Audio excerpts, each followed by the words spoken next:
What's up, guys? I forgot to mention this in the video, so I'm just going to quickly put it right here. If you're interested in this model after watching the video, you can head over to the Telegram channel. There's a sign up sheet there, and you can sign up for this model. I will send it out to you for free. Just give me a day or so to get it out to you. But we have this model for Bitcoin and numerous other altcoins, and I'm constantly adding to it. We're constantly adding different coins. I do maybe one or two a week.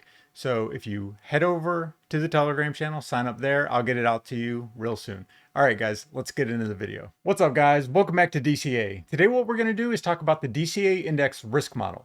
This is a model I've developed using a machine learning algorithm in order to optimize the values which will identify when a market cycle is reaching a peak or a bottom. Okay. It can also identify for particular cryptocurrency assets when they may be reaching a peak. So what we were looking at first is the Bitcoin model. So the Bitcoin model basically serves two functions. First, it acts as a proxy for the entire market cycle. So Bitcoin, when it reaches this highest risk tier, this typically indicates that we're reaching the end of a particular market cycle, or that the market cycle is in need of a significant pullback. So if we, bring this down here and we just look at the history of Bitcoin, you can see that this model has essentially reached its top levels in the first part of 2013.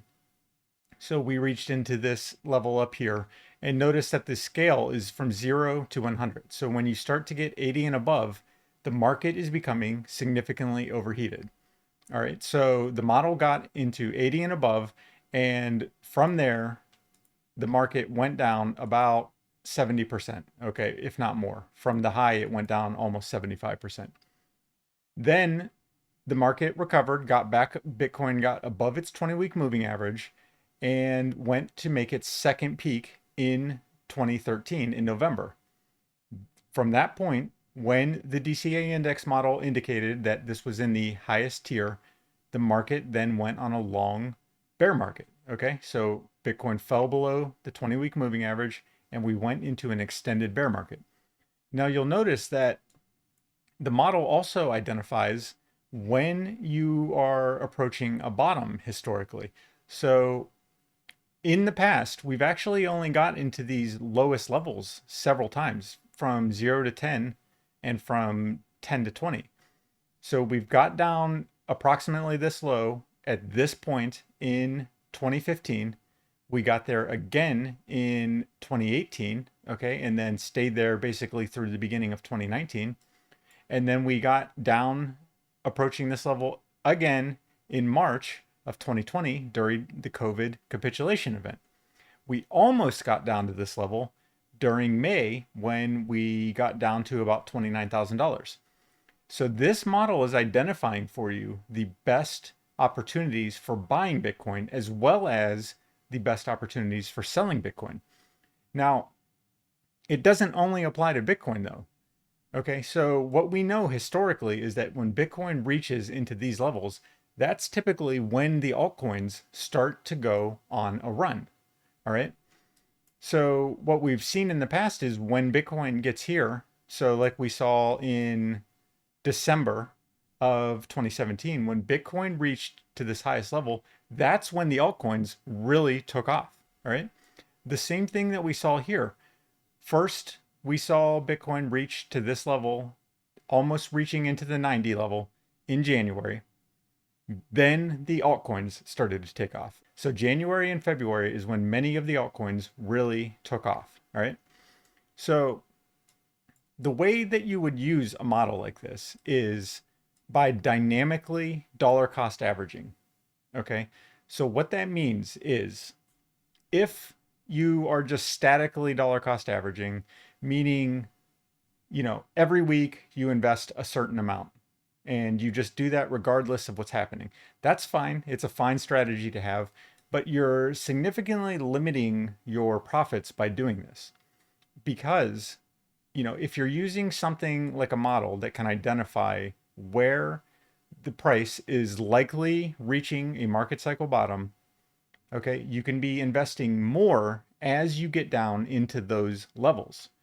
Now, if you think about this, what that means is you can acquire significantly more Bitcoin or whatever currency you're interested in if you're using a dynamic schedule rather than a static schedule.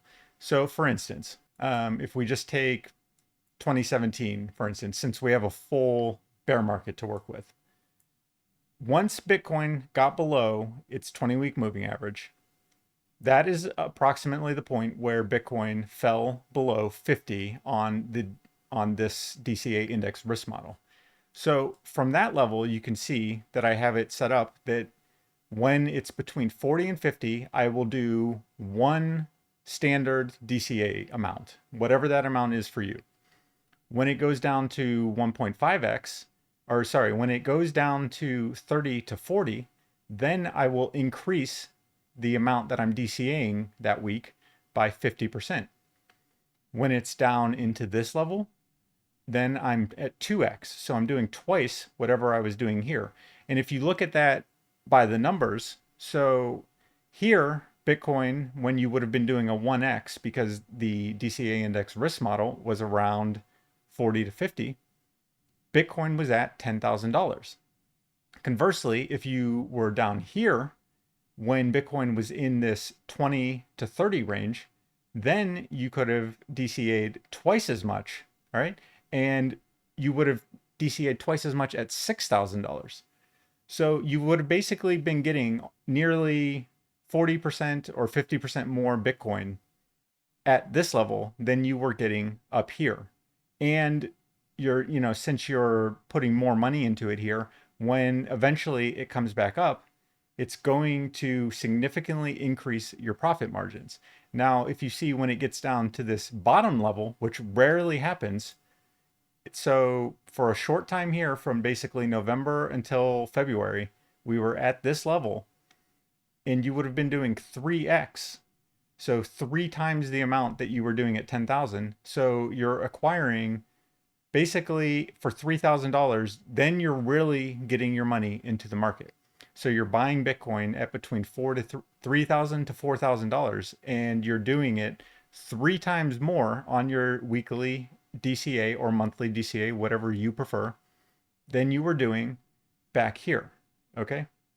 So when the bull market then starts again, now you have collected a ton of Bitcoin at $3,000 because you were being patient and diligent and using a dynamic schedule rather than just doing a certain amount every week. So you acquired much more Bitcoin down at these lower levels than you would have otherwise acquired if you were just statically dollar cost averaging.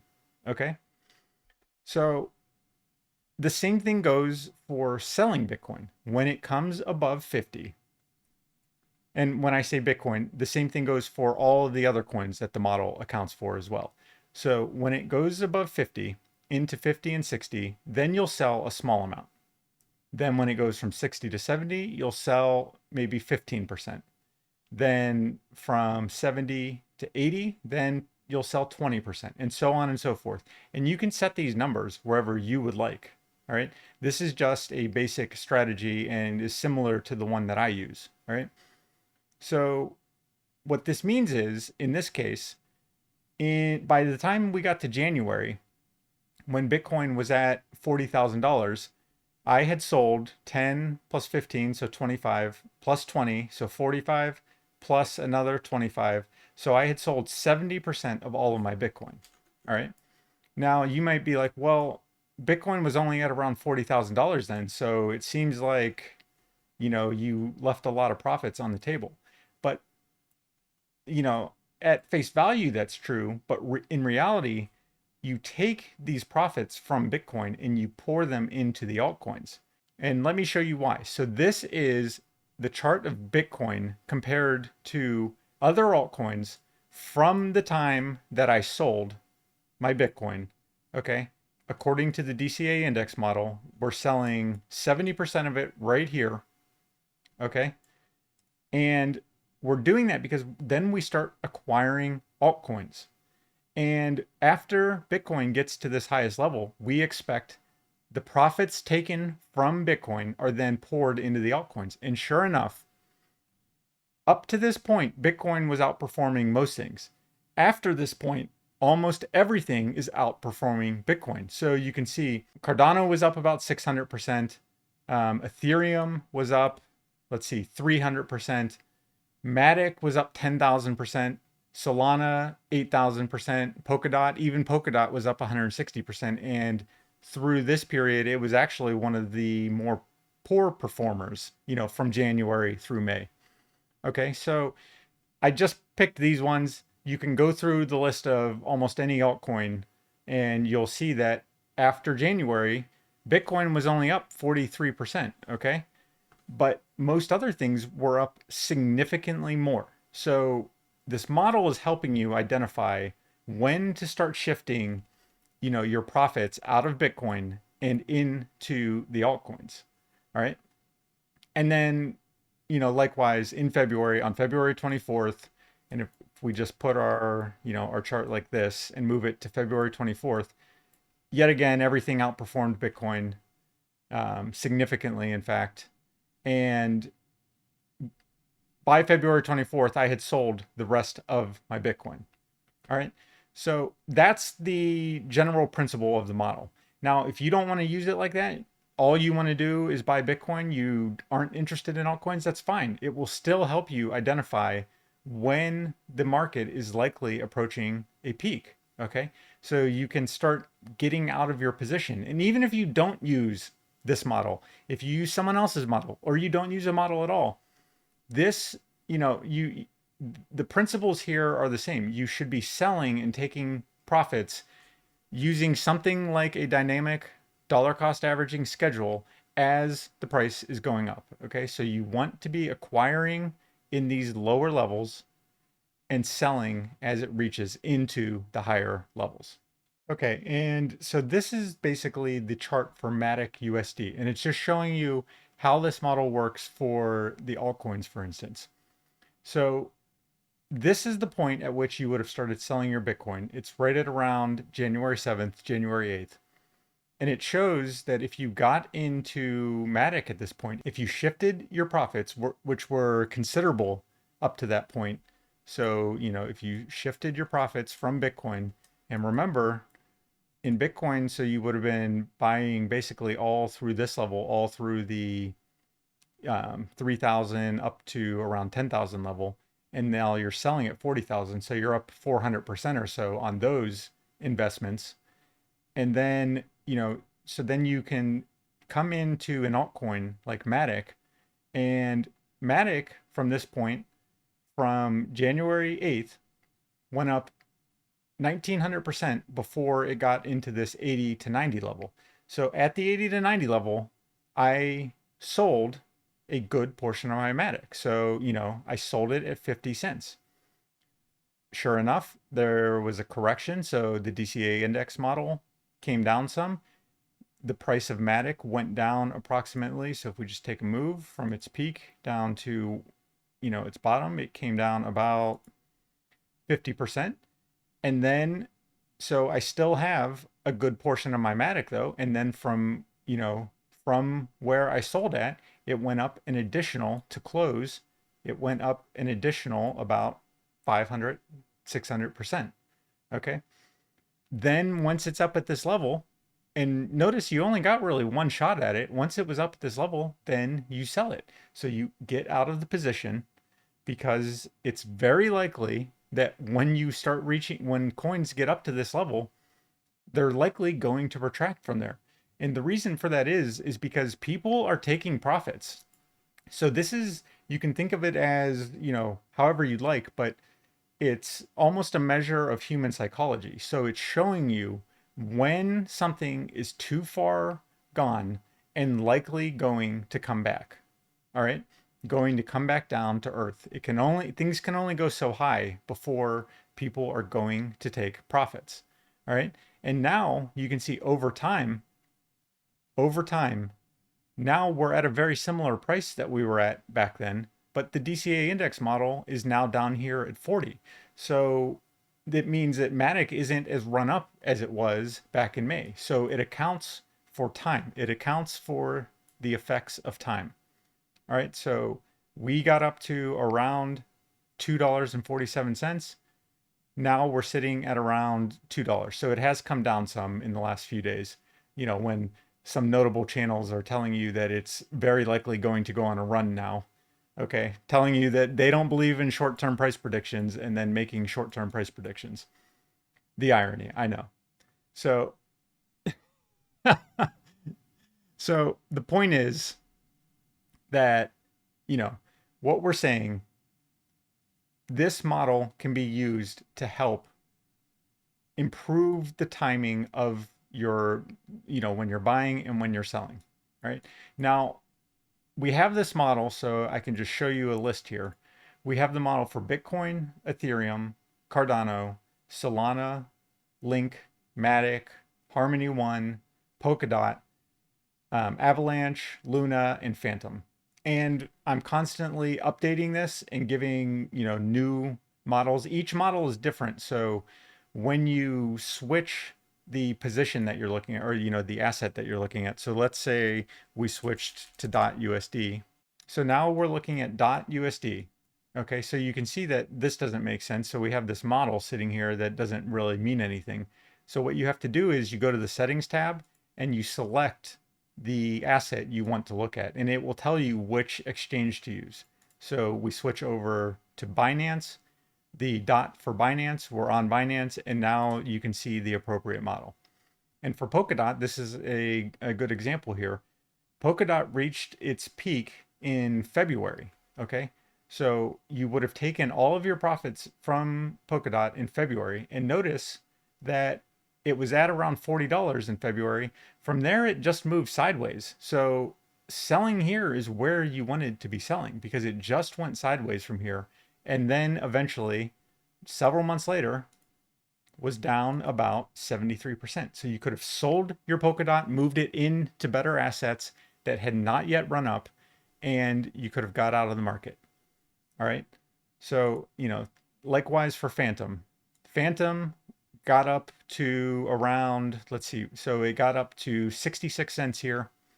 And then once it reached this highest index level, the highest risk level, it went down from there approximately 80% from the time that it reached the highest model. There were a few days in May when it got a bit higher, but nothing considerable. And from there, it just bled.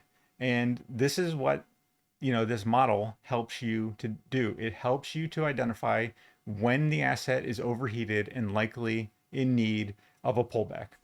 Now, the one caveat I will say, and here's Solana, same thing. Although Solana, so it reached this peak up here at around $17, got out of the asset, and it did continue higher. So there's two caveats. One, a model like this won't always capture you every single cent of profit. And that's the whole theory behind the dynamically dollar cost averaging your position. You don't want to just buy in all at one time, and you don't want to just sell all at one time because you don't know when it's going to reach this peak. So this reached this peak and then did go up a bit, but in reality, you could have started acquiring Solana again throughout May, June, and July. It ran up again and it got up to here. Solana was at about $210, and you could have sold there. And what has Solana done since it got back up to this highest risk level? Nothing. It's moved sideways. It's had short little stints being up about 10% from here or 15%, whatever. But essentially, you could have taken your profits from Solana there and moved them into other positions or moved them into DeFi or whatever. All right. So this is what a model like this can do for you and help you to, in order to help you improve your trading strategy. So the other caveat I wanted to mention quickly, if we are in a bear market, in a full-blown bear market, you should not use the DCA index in order to judge the strength of altcoins. Okay, so the reason for this is, so like we showed here, if you want to look at percentage change and we go back to 2017, in a bear market, So let's get rid of MATIC because it wasn't around back then. In a bear market, everything is going to bleed or be significantly down with respect to Bitcoin. So if the model is telling you, right here, for instance, that Ethereum or Cardano is at a significant discount, well, it was at a significant discount, and if you held it the entire time, sure, it would be great. But it went down another, order of magnitude or two from this point. So the altcoins are going to continue to bleed all through the bear market. And this is why we say acquire Bitcoin, because it won't go down as much in the bear market. And on top of it, it's going to usually come back first. So the Bitcoin will lead the market cycle off. It will lead the charge, so to speak. And from there, the altcoins will follow. And that's kind of what we saw, in this model here. In January and February, Bitcoin was up. The altcoins had yet to go crazy. So you moved your profits from Bitcoin into the altcoins. And then you can basically see every chart, guys. After December, so January and February is when the altcoins go crazy. Same thing back in 2017 when Bitcoin reached this peak. In the last 2 or 3 weeks of the market cycle, the other coins went insane. Okay. So if we just go look at 2017, you can see that, for instance, Ethereum went from basically from this point in December when Bitcoin reached its peak. Ethereum went from 500 up all the way up to 1500 in like 2 or 3 weeks. Right. So this is just a way to improve the timing of your purchases, improve the timing of your sells, and to attempt to maximize your profit during the market cycle. It's a way that takes the emotion out of the trading. So you're just doing things algorithmically, and that may sound like a bad idea, but ask yourself, how many emotional bad decisions have you made in crypto? They're so easy to make. This gives you a mathematical approach for timing your purchases. It gives you, the algorithm. This model does not care if, another coin is pumping. It doesn't care if Bitcoin is dumping. If it's, if this goes down to $20,000 tomorrow, then this model doesn't care. It's not, it's going to do whatever it's going to do. And so it's just a way to remove yourself one layer from the emotions. And the emotions are the reason that we make mistakes in crypto, especially because of the high volatility. All right, guys. So, you can do what you want. You can go out and you can pay a lot of money. You can pay someone else a lot of money for a model that is going to give you near identical results. And honestly, in my opinion, in a lot of ways, this model is better than some of the, higher priced competitors, let's say. Although we're not competing, this is free. So, so at the end of the day, you can do what you want. One thing I should mention is that it's funny to me that, some people out there get paid on the order of millions of dollars a year for their model. This one's free, and this one accounts for diminishing returns. That's all I'm going to say, guys. That's it for this one. If you guys like this type of content, hit like and subscribe. And until next time, as usual, see you.